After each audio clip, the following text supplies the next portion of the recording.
Hey, this is Luke Simons with Salt Strong. Have a fun report for you. This one's all about using live shrimp in the shallows, how to maximize results. A lot of questions have come in about using live shrimp, and so I documented this entire trip. I was exploring some new areas, and so I documented, everything from getting there, from getting to the spot, to the decisions that I had to make throughout the trip.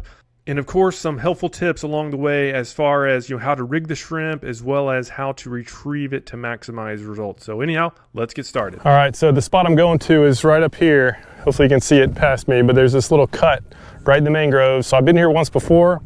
I was using artificial lures and I came to this little cut here and I saw a bunch of sheepshead, I saw a bunch of mangrove snapper, and what we have is this funnel point. There's a good sized bay back behind this little cut. And so it carved out a deep little trench, and also some oysters are growing there because of the nice water flow. So it's a really good habitat for both sheepshead and snapper, and also have a chance of redfish and snook and flounder. Just a whole little ecosystem right here because of that extra current. So we're gonna position ourselves so we can cast up in there, and we'll see how it goes. All right, so we have the wind is going that way, and so I'm gonna position. I'm gonna go ahead and just anchor the front.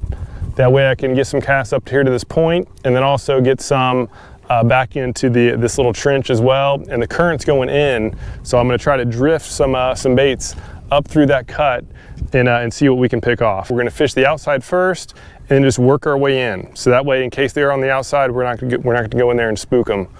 So we'll go ahead and just let us coast for a bit. Trolling motor off. So I do want to get some casts on this mangrove point. That will definitely keep us put. All right, so I'm gonna go rig up one of these rigs with a cork, and another one with a weight. Let's see if we can't get good shrimp out of here. These are really small shrimp. Here's one of the bigger ones right here. So I like to hook these. There's a popping cork is right under the horn, in between their eyes and their brain, just like that. And so we're gonna get some casts up by these mangroves and see if we can coax something to come on out of there and play. Good time to check your drone. That didn't take long at all. Oh, snook. I was literally, oh, I just got off. Well, that's a bummer. Oh, it chewed through my line. Yeah, so I was literally checking my drag, and that bobber went down immediately. So let's go ahead and retie and see if we can get revenge on that fish. All right, but yeah, super bummed. I lost that snook, and I didn't have the camera on, so didn't even get the footage other than my head cam. So we'll get up in there again, see if we can get revenge on them. So the cool thing about these popping corks is if we don't, oops, I'm already messing with it. That was quick, I missed it. Let's see if we can get it to hit again. Oh, golly, missed it again. Well, we're at least getting some action.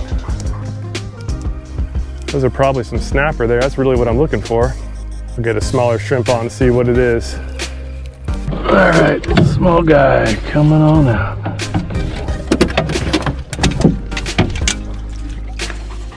Look how small some of these are, sheesh. So this hook is too big for this little shrimp. I just didn't want to have to oh, there we are, got him. Oh, looks like it's a little snook. Yeah, little snook.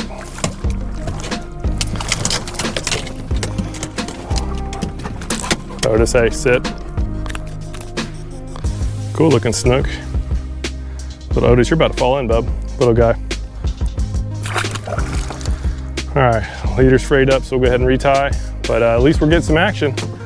Yeah, that's the cool thing about finding spots like this is you can really catch a little bit of everything. So we're just gonna fish this shoreline and just see if we can figure out, where these snapper and sheepshead are hiding. All right, another little guy. Something just ate right up there where we've been casting. We'll see if we can't get Mr. Snapper to come out and play.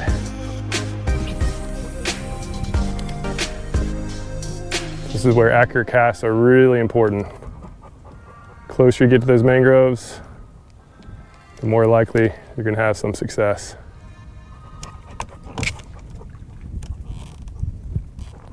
So I'm gonna let it sit there for a little bit. Oh, there we are. Got it. I can't tell. This might be another little snook. Yeah, another little snook.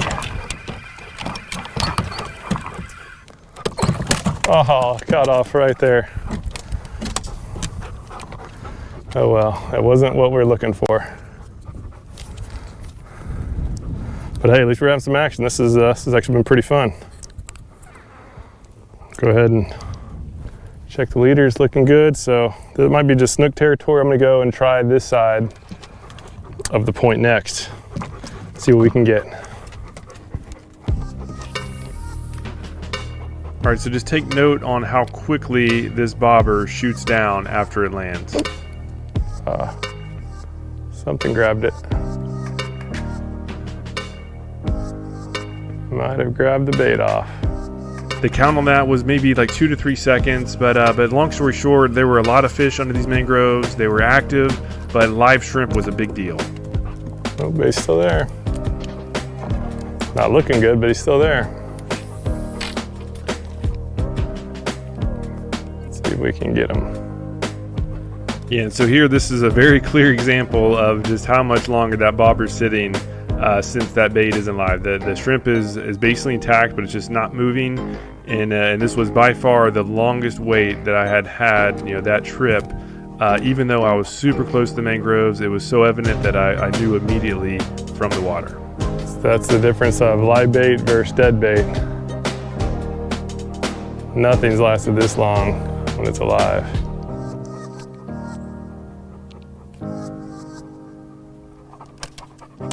Oh, there we are. Dadgummit. Missed him again. All right, so we're gonna change to a smaller hook.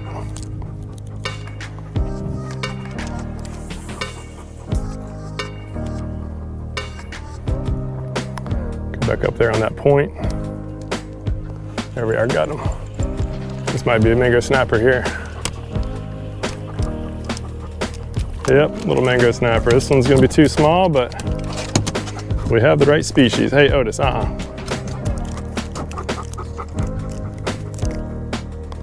This is probably the culprit of those little bait steals. Little guy.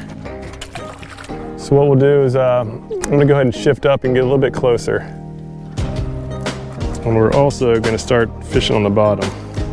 All right, so at this point I had rigged on, I put a little small split shot above a small hook, just a size 1 hook, and I was just dragging the bottom. I was basically feeling the bottom. You can see I'm just slowly feeling the bottom, and finally got a strike. So, yeah, oh, nice redfish. That was on a little bitty shrimp. That's the cool thing about this kind of fishing. You just never know what it's going to be.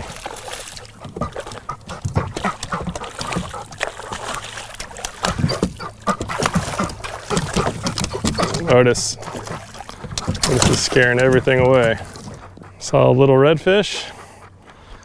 Again, on that one, the weight actually slid all the way down to the hook. So that shrimp was just basically pinned on the bottom, and that redfish came and sucked it down. So it doesn't, if it's not terrible if the weight actually does slide down to keep fishing. I'm gonna have to just squeeze this a little bit better. This is an old weight, so it's not working as good as it should. So I'll try to adjust, but worst case, I'll just let it go down to the bottom, and knowing that I'll still be able to catch some fish. After a couple more casts with no action, I went ahead and went back to the bobber, and I started heading a little bit further in, closer to the cut. All right, so now I'm near this cut at least. So I'm gonna try to take a bait and go right along this mangrove and just let it drift out. So I'll let it just get with the current. I'm just gonna let it drift all the way out. It's drifting into the wind. So I gotta keep the line down.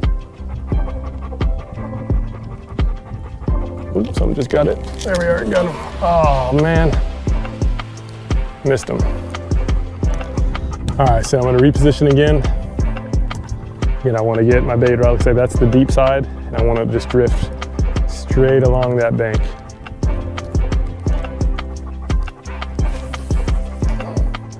I wish I would've gotten a little bit closer, but hopefully that'll work. And I'm keeping the line pretty tight, so that as soon as I see this bobber go down, I can get him.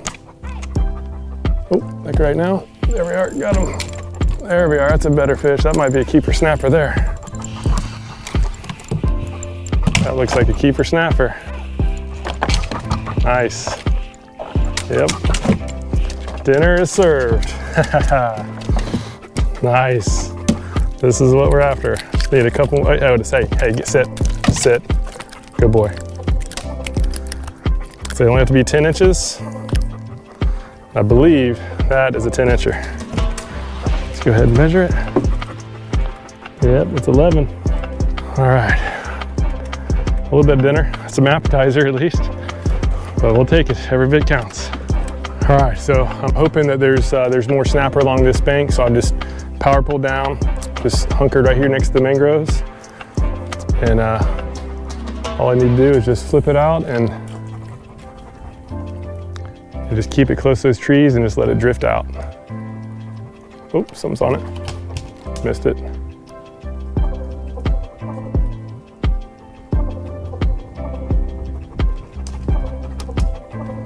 See if that one stole my bait. Yep.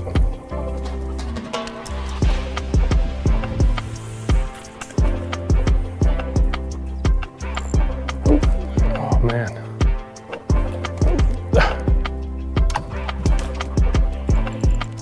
There, got him. This one's smaller. A little snapper. Hey, stop it. Little guy. All right, so the bite near the boat finally died off, so I went ahead and made a cast a little bit further out, and I wanted to drift a shrimp back towards that point that you can see. So I casted short of it on purpose, so I really didn't want to get hung up. And I'll go ahead and just fast forward it so you don't have to just watch the bobber slowly drift toward that shoreline. But the goal again was to just drift the baits in there and allow it to have just a natural progression towards that point, which I believe was going to be a good strike zone. But I want it to come in the natural way with the current, which is the direction that those fish are generally going to be facing.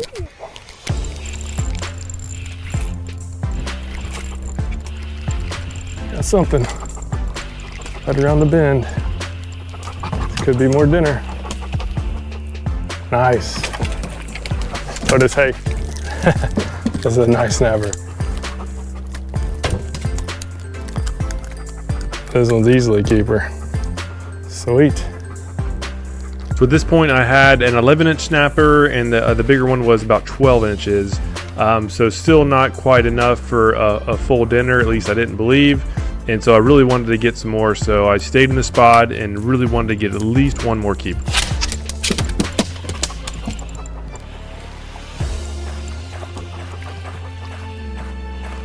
This one's gonna be close. Keeper. All right, number 3. So here's a look at the size of these shrimp. They were really small. I mean, they were maybe 2 inches, I would say max. And so I was just rigging them, right basically in between the eyes and the brain, underneath the horn. That's at least what I like doing best with when rigging on a bobber, and just throwing it out and letting the shrimp do the work. All right, so at this point I had enough for dinner, but I really wanted a sheep's head. I was determined to get one. I knew that they should be in an area like this, so I spent a little bit more time there, got a couple more drifts, and finally got into some action. There we are. Nicer fish. Ah, sheep's head. Sweet. All right, we got our sheep's head. So these have to be 12 inches. Yeah, that hit that little small shrimp. So it was 11 and a half. Not quite big enough. All right, let's see if we can do that again.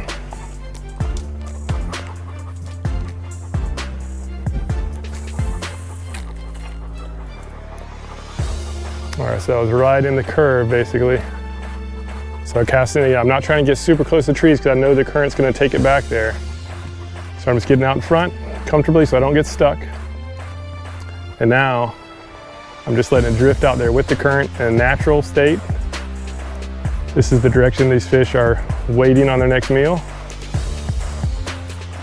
They give a nice little pop there to, oh, there it is. There it is. That was right after the pop. That happens frequently. I think this is a good snapper. Oh. Going for the trees. Ah, snook. Dang it. Another snook. I shouldn't say dang it. That's a good problem to have. Hey, Otis, sit. So this little snook came up and hit it right after I did that popping cork. Little guy, but a lot of fun. All right. Another little dink shrimp. We'll get it up there. Again, I'm just going like 5 feet short of that mangrove. So that way I'm not gonna get stuck. The worst thing I could possibly do is get stuck in the trees. Then I got a whole mess on my hands. So I'm purposely throwing it short. I'm letting the current take it the rest of the way.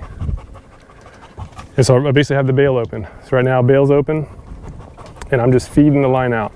Again, the wind's coming with me, so I don't want the wind hitting the line. So I want all the line on the water. And the water's shooting that way, so that water is taking my bait exactly where I want it. So right now we're getting close to the tree, so I'm gonna give it a pop. 2 pops, there we are. Right in the strike zone. On one of those pops, I think I might have felt a fish too, so I might have lost my bait. But we'll let it sit there for a bit. And if the bait's still on, this will be the first time I've made it through the gauntlet without a fish, which is pretty remarkable. I've had a bunch of action just sitting right here.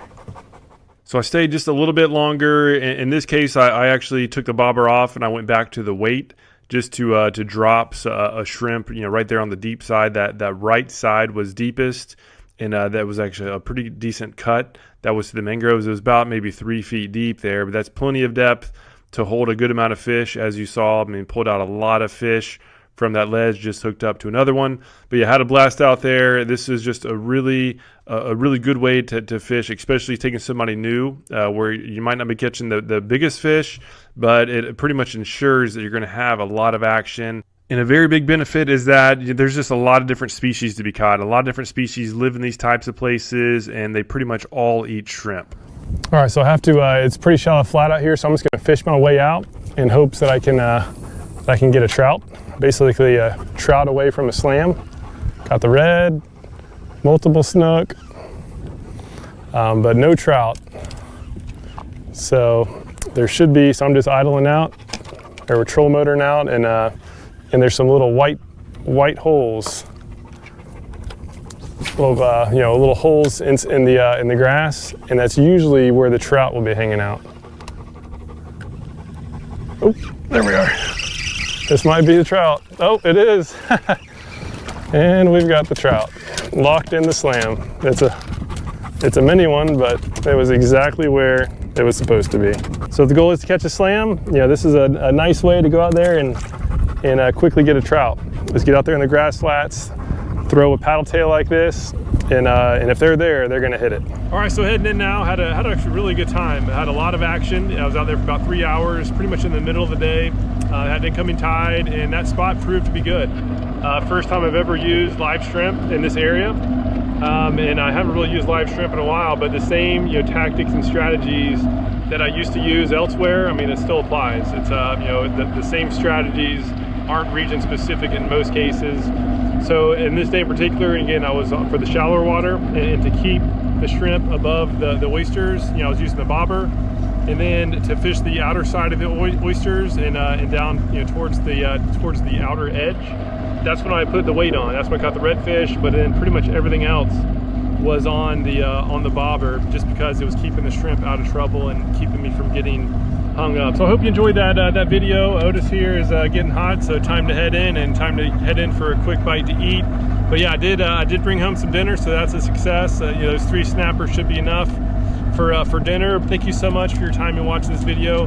Leave a comment down below if you have any questions, and if you do want to see exactly where this spot was on Google Maps, you know, I'll go through and I'll dissect the area, and I'll describe exactly why I chose that specific spot based on the tide, based on the weather, and based on the season. You know, this same blueprint can be applied anywhere, and that's something that we do make available to the Insider Club members. So click down below for more information about that. But otherwise, yeah, thank you so much for your time and watching this video.